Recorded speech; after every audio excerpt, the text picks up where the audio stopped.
se Jesus foi criado e ele nunca existiu, vamos dar os parabéns para esses caras, ou esse cara que criou Jesus, porque ele conseguiu mudar o calendário do planeta.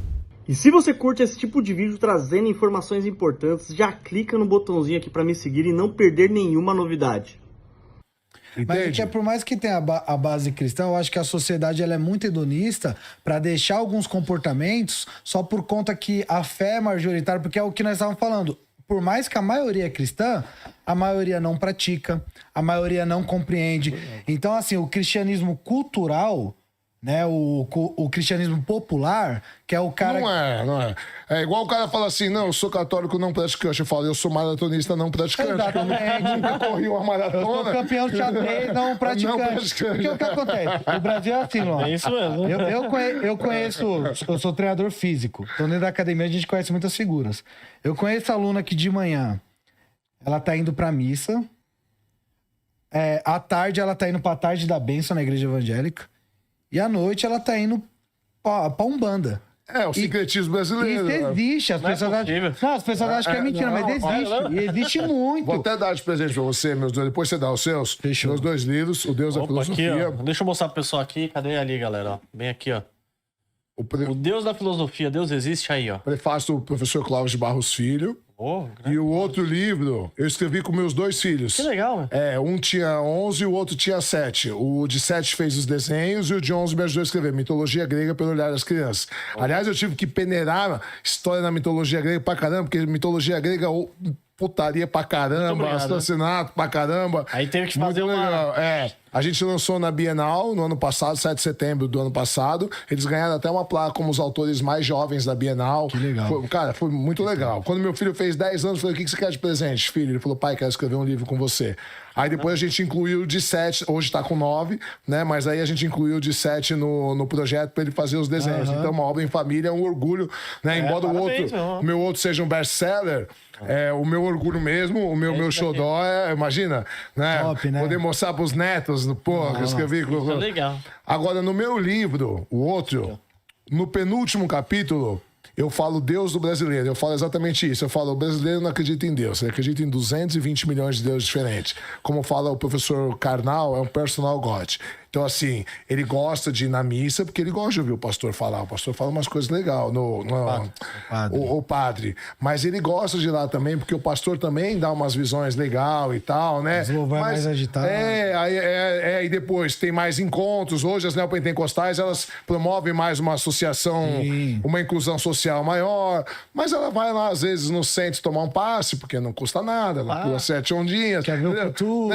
Então, assim, no final das contas, ela não é porra nenhuma, velho. Mas a verdade o que acontece que eu acho o cristianismo fantástico, o chileno Luan, porque é o seguinte, cara, pensa bem, tudo bem, o cristianismo social que eu tô falando aqui é o que a gente tá falando, o Deus brasileiro, né? Tem até um filme, né? O Deus é brasileiro, né? E aquela visão, realmente tem pessoas, parece que não, mas acredita no Deus acredita. Né? Que é o Zeus da mitologia grega, o velhinho de barba branca. Só que quando a gente fala de... Zeus comia todo mundo, né? Então, esse é o problema. Mas quando nós falamos do Deus bíblico, é um Deus que, assim, quando a gente fala de marketing, não daria certo aos olhos humanos. Por quê? Primeiro, quando a gente fala da Bíblia, se você está escrevendo uma estrutura ou livros, como os judeus é acusado muitas vezes, para enganar, ludibriar ou favorecer a sua nacionalidade ali, você vai colocar os pecados cometidos? Cara, a Bíblia, ela não isenta o pecado dos personagens. Em partes. Não isenta. A gente pode comentar aqui. O apóstolo Paulo, por exemplo, a carta de Romanos, em Romanos capítulo 7, ele fala, o bem que eu quero fazer eu não faço. Cara, se eu vou escrever um livro onde eu tô criando um Cristo mitológico e eu sou o cara que é top, eu vou falar mal dos meus pecados, eu vou confessar os meus pecados no livro. Você tá tendo uma visão parcial. Eu entendo sua visão, eu entendo, tem lógica. Só que quando você estuda psicologia, você tá estudando psicanálise, né? Você vai entender. Eu tenho um filho que tem autismo. Eu tenho mesmo. Meu filho mais velho tem autismo, ele tem toque, tem TDAH e é superdotado. Com 7 anos ele teve uma crise de toque que ele chegou a pesar 18 quilos, que ele, 18, 19 quilos, ele virou pele e osso, porque ele não conseguia nem comer, porque ele imaginava que a comida era suja, ele tinha que lavar a mão 30, 40, 50 vezes, a gente não achava médico nenhum, acertava medicação, depois para acertar a dosagem, a gente saía, ele fazia assim, ele cuspia o tempo inteiro, cara, era desesperador. Aí eu via minha mulher começou a surtar, porque eu não sabia o que fazer. Imagina você ver tua mulher e teu filho surtando dentro da cabeça deles, você não conseguir fazer nada, cara. No meio de uma pandemia, eu com a minha empresa quebrada, sem ganhar R$1, cara. Foi o pior momento da minha vida. Se não fosse Deus... Cara, um dia eu tive que catar minha mulher. Brincadeira. Cara, se Darwin... E aí? Darwin é bom o tempo todo. Se não fosse Darwin... Então você deixou Darwin virou uma entidade, pô. Desculpa. E aí, o que acontece? Um dia eu tive que catar minha mulher à força, assim, ó, tranquei ela no quarto, porque ela ficava, meu filho pegava e falava, o que você tá sentindo? Porque ela começou a surtar. E eu falei pra ela, ele não sabe, mano. Cara. Cada vez que você faz isso, você piora a cabeça dele, porque ele fica mais confuso, ataca mais o toque. Então, assim, eu comecei a falar isso, porque você falou, desculpa, eu ia falar... É que eu falei da lógica de como que os personagens bíblicos... Isso, beleza. Por que eu comecei a falar isso? Porque eu atendo como psicanalista há muitos anos. E eu já tinha atendido pais que tinham filhos autistas, que tinham filho com toque, tinham filhos com surto psicótico. E o meu atendimento era técnico. Mas nunca vivenciou, né? Nunca vivenciado. Hoje, Nossa. quando um pai começa a falar, Já consegue eu imaginar. choro junto com ele. Uma mãe começa a falar, eu choro junto com ele, porque eu lembro do que eu passei. E quando eu choro e eu conto, às vezes ele começa, eu falo, não fala. Eu vou te falar o que você está sentindo. E eu começo a contar, isso conecta muito mais. Que às vezes ele fica repetindo. Não, porque ele sente um outro humano ali. Empatia. Tem uma frase, um discípulo de Freud chamado Jung, que ele diz assim, quando a pessoa precisa de um psicanalista, seja um psicanalista. Quando ela precisa de outra coisa, seja outra coisa. Mas ao tocar uma alma humana, só seja outra alma humana. Entende? Então... O que eu quero dizer com isso? Paulo era um cara instruído. De todos, era o único instruído, para falar a verdade. Então, o que eu digo? Você falar o bem que eu quero, não pratico. O bem que eu quero, não faço. O mal que eu não quero, esse é o que pratico. Todo mundo sente isso. Então, você vai criar uma conexão muito maior que se você se vendesse como perfeito. Entendeu? Então eu entendo a sua lógica de você falar, eu não falaria o mal, mas a verdade é que psicologicamente é o contrário. Quanto mais você mostrar... Porque ele não estava falando de Jesus, ele estava falando dele. Quando Paulo estava falando nesse sentido. Não de Jesus. Jesus era perfeito. Eu não consigo seguir. Então o que as pessoas pensam? Porra, desculpa, palavrão. Se nem Paulo, que é apóstolo... consegue de verdade, então eu também não sou nenhum monstro, nem eu tô me esforçando aqui, eu também consigo. Então, psicologicamente, você conecta melhor. Tem lógica, entende? Como uma parte da promoção que ele queria fazer do evangelho. Tem lógica, mas como dizia Aristóteles, nem tudo que é lógico é certo. Por que eu tô falando isso? A diferença é que a minha lógica tá certa. Então, na sua perspectiva. Então por que não fez o mesmo com Jesus? Porque para pra pensar. Deixa eu falar porque Jesus tinha que ser perfeito. Então, se ele era o filho de Deus... Jesus, quando a pessoa lê sobre Jesus, a pessoa sente conectada, porque a união hipostática, qual é a ideia? Como você vem de uma linha de Testemunho de Jeová, talvez nisso os seus ensinamentos na infância vai diferir um pouco. Que não acreditar na divindade. Unitarismo, né? Você seguiu. Eu sou trinitário. Mas qual que é a ideia? A união hipostática é a união de duas naturezas. O Deus homem, 100% homem, mas 100% Deus. Só de Jesus ser 100% homem já traz essa conexão, ele sendo perfeito. Paulo é só 100% homem e é imperfeito e também se conecta. Nós temos Paulo sendo imperfeito se conectando, Jesus sendo perfeito se conectando. Então, assim... Mas aí tem um monte de exemplo. Vou te dar um exemplo. Os sacerdotes eram 100% homem?